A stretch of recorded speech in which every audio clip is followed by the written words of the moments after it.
Hello everyone, welcome to your history class. We are doing third chapter of 12th history. The name of the chapter is kinship, caste and class.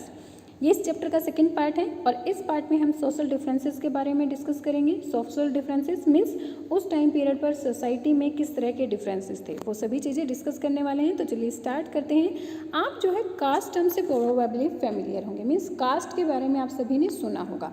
Cast जो है एक हिरार्किकली order social categories का set होता है और इस ideal order के बारे में ब्राह्मणास ने धर्मशास्त्र और धर्मसूत्रास में लिखा है. जब ब्राह्मणास ने इन टेक्स्ट में इन ऑर्डर के बारे में लिखा तो उन्होंने यहाँ पर पोजीशन भी फिक्स की थी कि कौन सबसे ऊपर होगा, कौन उसके बाद और कौन सबसे नीचे होगा. तो इस टाइम पर लिखते टाइम ब्राह्मणास ने अपने आप को नंबर 1 रैंक पे रखा है और सबसे नीचे उन्होंने शूद्रास और अनटचेबल, उन्होंने सोशल ऑर्डर में इसको बॉटम में रखा है. ठीक है. इसके साथ साथ उन्होंने यहाँ पर ये भी कहा कि ये जो सोशल ऑर्डर होते हैं वो बाय बर्थ डिटरमिन होते हैं, उन्हें हम चेंज नहीं कर सकते हैं.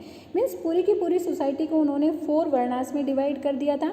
ये वर्णास थे. सबसे ऊपर इन वर्णास में ब्राह्मण, देन क्षत्रिय, देन वैश्य और देन शूद्र होते थे. ठीक है. The right occupation. अब इन वर्णास के धर्मशास्त्र और धर्मसूत्रास में ये भी लिखा हुआ है कि ये जो वर्णास के अकॉर्डिंग जो ऑक्यूपेशन होगा वो क्या क्या होगा.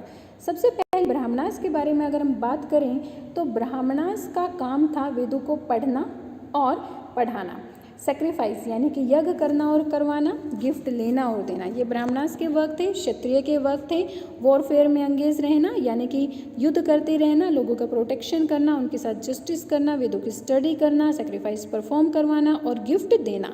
जो लास्ट के 3 हैं, लास्ट के 3 इन द सेंस कि वेदों की स्टडी करना, सेक्रीफाइस करना और गिफ्ट देना, ये वैश्यों के लिए भी थे और इसके साथ साथ वो एग्रीकल्चर, पेस्टोरलिज्म और ट्रेडिंग भी करते थे. शूद्रों के लिए सिर्फ एक ही काम रखा गया था और वो था ऊपर वाली तीनों हायर वर्णास जो थे उनकी सर्विस करना. ओके. ब्राह्मणास ने इन रूल्स को इवॉल्व करने के लिए 2 और 3 स्ट्रेटजीज का यूज़ किया. सबसे पहले तो उन्होंने कहा कि ये जो सोशल ऑर्डर है वो डिवाइन ओरिजिन है, यानी कि देवताओं के द्वारा फिक्स किया गया है, हम इसको चेंज नहीं कर सकते हैं. सेकंड, उन्होंने सभी किंग्स को एडवाइस किया कि वो अपने किंगडम में इन नॉर्म्स को फॉलो करवाएं. थर्ड, उन्होंने क्या किया, लोगों को बताया कि ये जो सोशल ऑर्डर है वो बर्थ के बेस पर ही डिटरमिन होता है और इसको चेंज नहीं कर सकते हैं. सो इन 3 स्ट्रेटजीज को यूज़ करके इन नॉर्म्स को लागू करवाया गया. हालांकि ये इतना ईजी नहीं था. सो इसको और ज़्यादा अच्छी तरह से करने के लिए उन्होंने टेक्स्ट जैसे कि महाभारत है इनके अंदर भी इन ऑर्डर को डालना शुरू कर दिया था, लिखना शुरू कर दिया था. Divine order. अब डिवाइन ऑर्डर किस तरह से फिक्स किया गया. ब्राह्मणास ने बताया कि सभी लोगों का जो ओरिजिन है वो ब्रह्मा से हुआ है. अब ब्रह्मा से जो लोगों का ओरिजिन हुआ उसके प्लेसेस अलग अलग थे. जैसे कि ब्राह्मण जो है वो ब्रह्मा के माउथ से पैदा हुए, क्षत्रिय उसकी आर्म से पैदा हुए और वैश्य उसकी थाई से और शूद्र जो है उसके फीट से पैदा हुए थे. और इसी ओरिजिन प्लेस की वजह से उनकी सोशल ऑर्डर में पोजीशन भी बताई गई है. मीन्स अगर ब्राह्मणास माउथ से पैदा हुए हैं तो वो सबसे ऊपर हैं, क्षत्रिय आर्म से पैदा हुए हैं तो क्योंकि माउथ के बाद आर्म ही आती है बॉडी पार्ट में, फिर वो उनके बाद है. फिर थाइस से वैश्य पैदा हुए तो वो 3rd नंबर पर है. और शूद्रास पैरों से पैदा हुए हैं तो मीन्स पैरों में ही, पैर तो क्या करते हैं, हमारी सर्विस करते हैं, चलने में हमारी हेल्प करते हैं. सो इसीलिए शूद्रास का काम भी यही है. ठीक है. Proper social roles. अब सोशल रोल्स प्रॉपर क्या थे, यहाँ पर ये स्टोरी ली गई है महाभारत के आदि पर्वन से. इसमें गुरु द्रोणा के बारे में बताया गया है. गुरु द्रोणा पांडव और कौरवों के टीचर थे. वो इनको जो है आर्चरी सिखाते थे. एक बार एकलव्य कौन था, एक फॉरेस्ट ड्वेलिंग निषाद था, मीन्स हंटिंग कम्युनिटी, एक हंटर था. वो गुरु द्रोणा के पास आता है और उनसे आर्चरी सीखना चाहता था, लेकिन गुरु द्रोणा ने उनको अपना स्टूडेंट बनाने से रिफ्यूज़ कर दिया था. एकलव्य वापस फॉरेस्ट में चला गया. वहाँ पर उन्होंने क्ले के साथ गुरु द्रोणा की इमेज बनाई और उस इमेज को एज अ टीचर ट्रीट किया और उसके बाद उन्होंने अपनी प्रैक्टिस करना स्टार्ट कर दी थी. कुछ ही टाइम पीरियड बाद एकलव्य जो है बहुत ही ग्रेट स्किल्स के साथ एक अच्छा आर्चर बन गया था. मीन्स उसने आर्चरी में बहुत ही अच्छी स्किल्स को एक्वायर कर लिया था. एक दिन जब कुरु प्रिंस अपने डॉग के साथ जो है फॉरेस्ट में हंटिंग करने के लिए आए तो उनका डॉग एक डियर के ऊपर बाग कर रहा था, बहुत ज़्यादा शोर कर रहा था। तो एकलव्य ने जब उसके शोर को सुना तो उसने 7 एरोज एक साथ उसके माउथ में डाल दिए और इस तरीके से डाले कि उसके माउथ को किसी तरह का कोई हार्म नहीं हुआ था। ये सारी चीज़ें देखकर पांडव जो है अमेज रह गए कि इतनी अच्छी आर्चरी किसने की है। सो उन्होंने जो है एकलव्य को ढूंढा और एकलव्य ने बताया मैं जो है गुरु द्रोण का स्टूडेंट हूँ। उसके बाद अर्जुन जो है गुरु द्रोण के पास जाते हैं जो कि उनके फेवरेट स्टूडेंट थे। उन्होंने एक बार गुरु द्रोण ने अर्जुन को एक बार कहा था कि तुम मेरे फेवरेट स्टूडेंट हो और तुम ही जो है बेस्ट आर्चर बनोगे, तुम्हारे जैसा आर्चर इस पूरे वर्ल्ड में कोई भी नहीं होगा। सो अर्जुन ने अपनी प्रॉमिस द्रोण को याद दिलवाई। द्रोण इमीडिएटली एकलव्य के पास जाते हैं और एकलव्य ने जहाँ पर क्ले की उसकी इमेज बनाई हुई थी वो देखते हैं। ये सारी द्रोण ने एकलव्य ने द्रोण की जो इमेज बनाई हुई थी, ठीक है, इसके बदले में द्रोण क्या कहते हैं कि मुझे तुमसे जो है फ़ी चाहिए, मैंने जो तुम मुझे जो टीचर मानते हो इसके बदले में मुझे फीस चाहिए। तो वो कहते हैं कि मुझे तुम्हारे राइट हैंड का थंब चाहिए। एकलव्य ने बिना हेजिटेट किए जो है अपने राइट हैंड का थंब गुरु द्रोण को काट कर दे दिया था। इसके बाद एकलव्य इतनी अच्छी तरह से आर्चरी नहीं कर पाया था और अर्जुन जो है फेमस आर्चर बन गया था, ठीक है। तो यहाँ पर गुरु द्रोण ने अपनी प्रॉमिस को भी कंप्लीट किया और उन्होंने अपने धर्म को भी निभाया जो वहाँ धर्मशास्त्रों में लिखा हुआ था। सो यहाँ पर एक क्वेश्चन अराउज होता है कि क्या गुरु द्रोण ने सही किया था या नहीं किया था, ठीक है। नेक्स्ट हमारा पार्ट है नॉन क्षत्रिय किंग्स। अगर हम शास्त्रों को देखें तो इनमें क्या इंक्लूड किया गया है कि सिर्फ क्षत्रिय ही किंग बन सकते हैं, लेकिन यहाँ पर बहुत सारे ऐसे रूलिंग लिंगास देखे गए हैं जिनका डिफरेंट ओरिजिन हुआ था। अगर हम मौर्यास के सोशल बैकग्राउंड के बारे में बात करें जिन्होंने एक बहुत बड़े एम्पायर पर रूल किया था, ये जो है हॉटली डिबेटेड है। मीन्स मौर्यस के बारे में डिबेट होती है कि उनका ओरिजिन कौन से कुल से हुआ था। बुद्धिस्ट टेक्स्ट बताते हैं कि मौर्य क्षत्रिय थे, लेकिन ब्राह्मणिकल टेक्स्ट क्या बताते हैं कि मौर्य जो है वो लो ओरिजिन के थे, ठीक है। अब उनके जो डिसेंडेंट थे शुंग और कर्ण वो जो है ब्राह्मण थे। इसके अकॉर्डिंग हमने यहाँ पर क्या देखा कि जो लो कास्ट के लोग थे या ब्राह्मण थे, कोई भी किंग बन सकता है, उसका क्षत्रिय होना कोई जरूरी नहीं था। किसी के पास भी अगर सपोर्ट और रिसोर्सेज हैं तो वो किंग बन सकता था। एक और दूसरे रूलर के बारे में अगर हम बात करें, शक जो कि सेंट्रल एशिया से आए थे, ब्राह्मण उनको मल्लेच, बर्बर और आउटसाइडर्स कहते थे, लेकिन इसके कंपैरेटिवली संस्कृत टेक्स्ट में उनके बारे में डिस्क्राइब किया गया है। किसके बारे में? रुद्रादमन जो है एक बेस्ट नॉन शक रूलर थे। उन्होंने सुदर्शन लेख को बनवाया था और इस लेख के बनवाने के बाद संस्कृत में इंस्क्रिप्शंस में टेक्स्ट में जो है उनके बारे में लिखा हुआ है। सो यहाँ पर हमें क्या देखने को मिला कि जो संस्कृत के ट्रेडिशंस थे उनमें जो है मल्लेच को भी इंक्लूड किया गया है। ओके, एक और best known ruler Satavahana dynasty के बारे में हम बात करते हैं। सातवाहन डायनेस्टी का जो बेस्ट नोन रूलर था गोमती पुत्र श्री सतकर्णी, वो अपने आप को एक यूनिक ब्राह्मण कहता था, ठीक है। क्या कहता था? मैं एक अलग से ही ब्राह्मण हूँ, और इसके साथ साथ वो अपने आप को क्षत्रियों का डिस्ट्रॉयर कहता था, ठीक है। उसने क्लेम किया कि वर्णास में मैरिज के जो रूल लिखे हुए हैं, वर्णास के अकॉर्डिंग मैरिज के जो रूल हैं उन्हीं को हमें फॉलो करना चाहिए, लेकिन उसके कंपैरेटिवली उसने जो है रुद्रादमन के साथ मैरिज अलायंसेस भी सिचुएटेड किए थे। सो यहाँ पर भी हमें जो है कंपैरिजन देखने को मिलता है, कॉन्ट्रास्ट देखने को मिलता है, ठीक है। अब अगर हम इन एग्जाम्पल्स को देखें तो हमें ये पता चलेगा कि ये जो कास्ट का फ्रेमवर्क था वो एक कॉम्प्लिकेटेड प्रोसेस था, उसको कंप्लीट करना या उसको फॉलो करना बहुत ज़्यादा इजी नहीं था। सातवाहन जो अपने आप को ब्राह्मणास कहते थे, लेकिन उन्होंने रूल भी किया, हालांकि वो क्षत्रिय नहीं थे फिर भी उन्होंने रूल किया। उन्होंने जो है वर्णास के जो ऑर्डर थे उसको भी नहीं माना, क्योंकि वर्णास के ऑर्डर के अकॉर्डिंग जो मैरिज का जो सिस्टम है, जो एक्सोगैमी सिस्टम है, मीन्स जहाँ पर पिता जो है अपनी बेटी का दान करता है, उसी सिस्टम को अपनाना चाहिए। लेकिन उन्होंने जो है एंडोगैमी सिस्टम, यानी कि जहाँ पर एक हस्बैंड की बहुत सारी वाइफ होती थी, उस सिस्टम को फॉलो किया। Got it. नेक्स्ट है जातीज एंड द सोशल मोबिलिटीज़। अब ये जो कॉम्प्लिकेशंस हो रही थी, जो कॉम्प्लेक्सिटीज़ थी, वो जो है हमें दूसरी सोशल कैटेगरीज जैसे जाति, इनमें भी देखने को मिलती हैं। ब्राह्मणा के अकॉर्डिंग जाति भी वर्णों की तरह बर्थ पर ही बेस करती थी, लेकिन वर्ण जहाँ पर नंबर में सिर्फ 4 थी, वहाँ पर जातियों के लिए कोई भी रिस्ट्रिक्शन नहीं थी, यानी कि वो बहुत सारी थी। ऐसे लोग जो ब्राह्मणास के अकॉर्डिंग नहीं रहते थे, मीन्स संस्कृत नहीं बोलते थे, उनके रूल को फॉलो नहीं करते थे, उनको क्या समझा जाता था? मल्लेच या दूसरी लो जाति के लोग समझा जाता था। उनके अंदर निषाद आते हैं जो फॉरेस्ट के अंदर रहते थे, जो हंटिंग करते थे। ठीक है, फॉरेस्ट में रहने वाले ये जो लोग थे इनको निषाद कहा जाता था, क्योंकि क्या करते थे? ये हंटिंग करते रहते थे, इनकी जीविका भी इसी के ऊपर बेस करती रहती थी। ये जो है कभी कभार इनको श्रेणीज और गिल्ड भी कहा जाता था।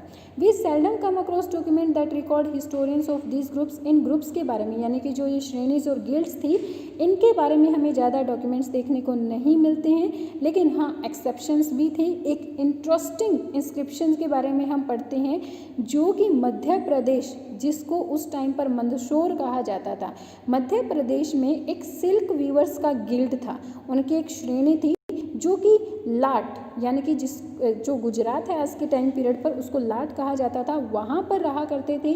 उन्होंने मंदसौर के राजा के बारे में सुना कि वो बहुत ही अच्छा है, इसलिए उन्होंने लाट को छोड़कर अपनी फैमिली और अपने बच्चों के साथ, अपने किंग फोक के साथ जर्नी करना स्टार्ट कर दिया। और फिर वो लास्ट में मंदसौर पहुँचे और उन्होंने कहा कि हमने आपकी ग्रेटनेस के बारे में सुना है और इसलिए हम आपके किंगडम में सेटल होना चाहते हैं। सो ऐसे इंस्क्रिप्शंस भी देखने को मिलती हैं जहाँ पर हमें इन श्रेणीज़ के बारे में, गिल्ड के बारे में पता चलता है। हालांकि जो गिल्ड का ऑक्यूपेशन होता था वो जो है उनकी स्किल के बेस पर ही होता था कि किस तरह की किसी के पास स्किल है, लेकिन कई बार वो दूसरे ऑक्यूपेशंस को भी अपना लेते थे। ठीक है, कई बार वो जो है ट्रेडिंग भी किया करते थे। Beyond the four varnas integrations, four varnas के विरुद्ध, यानी कि फोर वर्णास से प्रे इंटीग्रेशन, एकीकरण करना। Okay, given the diversity of the sub continent, सब कॉन्टिनेंट में डाइवर्सिटी होने के साथ, डाइवर्सिटी होने की वजह से यहाँ पर हमेशा से ऐसे समुदाय रहे हैं जिन पर ब्राह्मणिकल थॉट्स का प्रभाव नहीं रहा है, मीन जिन्होंने ब्राह्मणिकल आइडियाज़ को नहीं माना है। When they figure in Sanskrit text they are often describe as odd, uncivilised and animal life. जब भी उनको संस्कृत टेक्स्ट में डिस्क्राइब किया जाता था, उनको क्या कहा जाता था? ओड, यानी कि अलग हैं, अनसिविलाइज्ड हैं और पशुओं के जैसे हैं। जैसे कि फॉरेस्ट ड्वेलर के बारे में अगर हम बात करें, जो हंटिंग और गैदरिंग करते थे, इनको जो है निषाद कहा जाता था और एकलव्य भी उसी से बिलोंग करता था। Other who were viewed with suspicion including population such as the nomadic pastoralist, कुछ ऐसे भी होते थे जो पेस्ट्रोलिस्ट थे, यानी कि यायावर, नोमैडिक थे, जो एक प्लेस से दूसरे प्लेस पर मूव करते रहते थे। वो जो है सेटल्ड एग्रीकल्चर वाले फ्रेमवर्क में कभी अपने आप को अकोमोडेट नहीं कर पाए, वो एक प्लेस से दूसरे प्लेस पर ही हमेशा मूव करते थे। नॉन संस्कृत लैंग्वेज का यूज़ करते थे, यानी कि संस्कृत नहीं बोलते थे, इसीलिए उनको मल्लेच या नीचा समझा जाता था। इन लोगों के बारे में, हालांकि इन लोगों के बीच के भी जो आइडियाज और बिलीव्स थे वो आपस में शेयर किए जाते थे। जैसे कि अ टाइगर लाइक हस्बैंड, यहाँ पर महाभारत की एक स्टोरी दी हुई है, ये स्टोरी भी आदि पर्वन से ही ली हुई है। इस स्टोरी में क्या बताया गया है कि एक बार पांडव जो है फॉरेस्ट में रहने के लिए चले जाते हैं। पांडव 5 थे, सभी पांडव जो है रात के टाइम पर सो जाते हैं। सिर्फ जो सेकंड पांडव जो कि अपनी ब्रेवरी के लिए उसको जाना जाता था, पावर्स के लिए जाना जाता था, वो रात को नहीं सोया था। ठीक है, अब उसी फॉरेस्ट में राक्षस भी रहते थे जो मैन ईटिंग, लोगों को मैन को खाते थे। उन राक्षसों को पांडवास की सेंट खुशबू आई और इसीलिए उन राक्षस ने अपनी सिस्टर हिडिम्बा को उन आदमियों को कैप्चर करने के लिए भेजा। जैसे ही हिडिम्बा भीम को देखती है तो she fall in love with Bhima और वो जो है अपने आप को एक बहुत ही सुंदर मेडन के रूप में ट्रांसफर कर लेती है, एक बहुत ही सुंदर लेडी बन जाती है, ट्रांसफॉर्म कर लेती है और उसके सामने अपना प्रपोजल रखती है। लेकिन भीम ने उसके प्रपोजल को रिफ्यूज़ कर दिया था। इसी बीच राक्षस वहाँ पर पहुँच जाता है, भीम को चैलेंज करता है रेसलिंग मैच के लिए। भीम उसके चैलेंज को एक्सेप्ट करता है और राक्षस को मार डालता है। इसकी आवाज़ को सुनकर सभी जो दूसरे पांडव थे वो जाग जाते हैं और फिर हिडिम्बा अपने आप को इंट्रोड्यूस करती है और डिक्लेयर करती है कि मुझे जो है भीम से लव हो गया है। फिर वो कुंती को कहती है कि मैंने भीम के लिए अपने फ्रेंड्स, अपना धर्म, अपने जो रिश्तेदार थे सबको छोड़ दिया है और मैं आपके इस टाइगर लाइक सन से शादी करना चाहती हूँ। आप मुझे या तो आप इसको जो है मेरी बेवकूफ़ी समझे या फिर मुझे अपना सर्वेंट मान ले, लेकिन मैं आपकी फैमिली को ज्वाइन करना चाहती हूँ और आपके सन को अपना हस्बैंड मान चुकी हूँ। अल्टीमेटली युधिष्ठिर जो है इस मैरिज के लिए अग्री हो जाते हैं, लेकिन वो एक कंडीशन उसके सामने रखते हैं कि रात के टाइम पर उन्हीं के साथ रुकेगा और दिन के टाइम पर वो हिडिंबा के साथ रुक सकता है। सो ये जो कपल था वो पूरा दिन जो है पूरे वर्ल्ड के चक्कर लगाता था, पूरे वर्ल्ड को देखता रहता था कि क्या हो रहा है। और कुछ टाइम बाद हिडिंबा ने एक राक्षस को जन्म दिया जिसका नाम घटोत्कच था। कुछ टाइम बाद जो है मदर और सन, जो राक्षस मदर और सन थे, दोनों पांडवास को छोड़कर चले गए थे। लेकिन घटोत्कच ने प्रॉमिस किया कि जब भी पांडवास को उनकी ज़रूरत होगी वो उसकी हेल्प जरूर करेगा। सो यहाँ पर हमें क्या देखने को मिला है कि एक तो राक्षस उन लोगों को कहा जाता था जिनके बिहेवियर जो है सोशल कैटेगरीज में रहने वाले लोगों के बिहेवियर से अलग होते थे, यानी कि ब्राह्मणिकल टेक्स्ट में जो बिहेवियर लिखे हुए थे लोगों के बारे में उनसे जो अलग होते थे उनको ब्राह्मण कहा जाता, उनको राक्षस कहा जाता था। मीन्स जो ना तो संस्कृत बोलते थे और जो मांस को खाते थे, ठीक है, उन्हें राक्षस कहा जाता था। दूसरा हमने यहाँ पर क्या देखा कि जो आपस में दूसरी जाति के लोग थे वो आपस में अपने आइडियाज़ और बिलीव्स को शेयर करते थे। Beyond the four varnas, subordinate and conflict, four varnas से परे अधीनता और संघर्ष। ब्राह्मण कुछ लोगों को वर्ण व्यवस्था वाली सामाजिक प्रणाली से बाहर मानते थे, ठीक है। साथ ही उन्होंने उनको जो है अनटचेबल घोषित कर दिया था। ब्राह्मणों का ये मानना था कि जो ये सेक्रीफाइसेस, जो ये रिचुअल्स परफॉर्म करते हैं ये बड़े ही सेक्रेड होते हैं, मीन्स बड़े ही पवित्र होते हैं और उनको प्योर करना बहुत ज़रूरी है। सो ऐसे लोग जो कि अनटचेबल हैं उनके हाथ से ब्राह्मण या दूसरे ऊंची जाति के लोग खाना भी नहीं खाते थे, अपनी प्योरिटी को बना कर रखते थे। इवन जो दूसरी जो एक्टिविटीज़ जो अनटचेबल्स को द्वारा की जाती थी उन्हें पॉल्यूट समझते थे, मीन्स उनको पॉल्यूटिंग एक्टिविटीज़ कहा जाता था। जो अनटचेबल थे उनके काम भी फिक्स थे, उनको जो है जो मरे हुए एनिमल्स थे और उनके कॉरप्स थे उनको हैंडल करना पड़ता था, ठीक है। इसीलिए इनको चंडाल कहा जाता था। इन्हें जो है हिरार्की में सबसे नीचे रखा गया था। Their touch and in some cases, उनकी टच और कुछ केसेस में तो अगर उनको देख लिया जाता था तभी जो है टॉप के जो सोशल ऑर्डर के जो टॉप में लोग थे वो अपने आप को पोल्यूट समझना स्टार्ट कर देते थे। मनुस्मृति में इनके ड्यूटीज़ के बारे में लिखा हुआ है कि चंडाल कौन कौन से काम करेंगे। उन्होंने लिखा हुआ है कि चंडाल एक तो गांव से बाहर रहेंगे, फेंके हुए बर्तनों का इस्तेमाल करेंगे, जो मरे हुए लोग हैं उनके क्लॉथ्स पहनेंगे, आयरन के ऑर्नामेंट्स पहनेंगे, ठीक है। इसके साथ साथ वो रात के टाइम पर विलेजेस और सिटीज़ में वॉक नहीं कर सकते थे।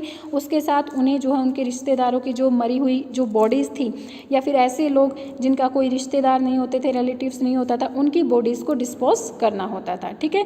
मच लेटर 5th सेंचुरी में यहाँ पर बुद्धिस्ट एक चाइनीज़ बुद्धिस्ट मॉन्क आए थे फा शियांग। उन्होंने क्या लिखा हुआ है कि जो ये अनटचेबल्स थे इनको गलियों में क्लैप करते हुए चलना पड़ता था ताकि जो ऊंची जाति के लोग हैं वो अब उन्हें देखने को अवॉइड कर सके, क्योंकि जब वो उनको देख लेते थे तब भी यही समझते थे कि भाई हाँ वो पॉल्यूट हो गए हैं, ठीक है। शांग जेंग जो कि 7th सेंचुरी में आए थे, दूसरे चाइनीज़ पिलग्रिमेज थे, उन्होंने भी इनके बारे में लिखा और उन्होंने कहा कि इन चंडाल्स को जो है सेक्वेंजर्स क्या होते हैं, सफाई करने वाले सेक्वेंजर समझा जाता था और इनको जो है सिटी से बाहर रहने के लिए फोर्स कर दिया गया था, ठीक है। जो ये ब्राह्मणिकल और नॉन ब्राह्मणिकल टेक्स्ट है इनको एग्जामिन करने के बाद पता चला कि जो चंडाल्स की लाइफ थी वो जो है बहुत ही मुश्किल थी और शास्त्रार्थ में लिखा हुआ है कि उन्हें कौन से काम करने चाहिए और कौन से नहीं करने चाहिए। बट क्या इन चंडाल्स ने इस लाइफ को एक्सेप्ट कर लिया था? क्या ब्राह्मणिकल ग्रंथों में जो उनके बारे में लिखा हुआ है उसको वो अग्री करते थे या नहीं करते थे, उसके अकॉर्डिंग चलते थे या नहीं चलते थे? यहाँ पर बोधिसत्व एक चंडाल के रूप में उनकी स्टोरी दी हुई है। वो इसमें क्या लिखा हुआ है, बोधिसत्व जो है क्या बोधिसत्व एक बार जो है बुद्ध जो है मातंग जातक के रूप में उनका जन्म हो जाता है जो चंडाल थे, ठीक है। बोधिसत्व उनका जो बुद्ध का जो पूर्व जन्म था। Bodhisattva was born outside of the city Banaras as a Chandal some named मातक। एक बार बोधिसत्व का जन्म जो है एक चंडाल के सन के रूप में होता है जिनका नेम मातंग रखा गया था। मातंग एक दिन सिटी में कुछ काम के लिए जाता है, वहीं पर उसको जो है दित्य मंगलिका के साथ उसका एनकाउंटर होता है। मीन्स दितमंगलिका एक मर्चेंट की डॉटर थी। दितमंगलिका जो है मातंग को देख लेती है। मातंग को देखने के बाद वो चिल्लाती है कि उसने बहुत कुछ बुरा देख लिया है। उसके बाद वो अपनी आंखें धोती है। और इसके कंपैरेटिवली क्या होता है, जो मर्चेंट यानी कि दितमंगलिका के जो फादर थे, उसके जो नौकर थे, उन्होंने मातंग को मारा पीटा कि वो उसके सामने क्यों आया था। ठीक है, सो मातंग ने क्या किया, वो उनके दरवाजे के सामने लेट गया था। 1 हफ्ते तक वहीं लेटा रहा था और तब उठा जब दितमंगलिका मातंग के साथ चंडाल की जो बस्ती थी वहाँ पर रहने के लिए रेडी हो गई। अब घर लौटने के बाद मातंग जो है वर्ल्ड को रिनाउंस करने के लिए यानी कि वर्ल्ड के बारे में जानने के लिए उसने अपना घर छोड़ दिया था। कुछ समय के बाद वो घर वापस आया। घर वापस आने के बाद उसने दितमंगलिका से शादी कर ली थी। उनका एक बेटा हुआ जिनको जो है मांडव कुमार के नाम से जाना गया। मांडव कुमार ने वेदों की स्टडी की। वेदों की स्टडी करने के बाद वो ब्राह्मण बन गया था और उसके बाद डेली 16,000 ब्राह्मणों को वो खाना खिलाता था। एक दिन जो मातंग है वो फटे पुराने कपड़े पहनकर और रैक्स यानी कि फटे पुराने कपड़े पहनकर और एक मिट्टी का बोल लेकर जो है मातंग के मांडव कुमार के डोर पर आया और उससे जो है भिक्षा मांगने लगा। उसने कहा कि तुम तो बहुत ही गंदे अनटचेबल हो, ये जो खाना है वो ब्राह्मणों के लिए है, तुम्हारे लिए नहीं है। तो इस पर मातंग उसको कहता है कि तुम्हें जो है अपने बर्थ के ऊपर ज़्यादा प्राउड करने की ज़रूरत नहीं है, तुम अज्ञानियों की तरह बात कर रहे हो। अगर तुम एक ज्ञानी होते, तुमने सच में शास्त्र को पढ़ा होता तो तुम ये जान जाते कि इंसान कोई भी पॉल्यूट नहीं होता है। सो वहाँ से गुस्सा होकर मातंग वहाँ से चले जाते हैं और फिर आकाश में जाकर डिसअपियर हो जाते हैं।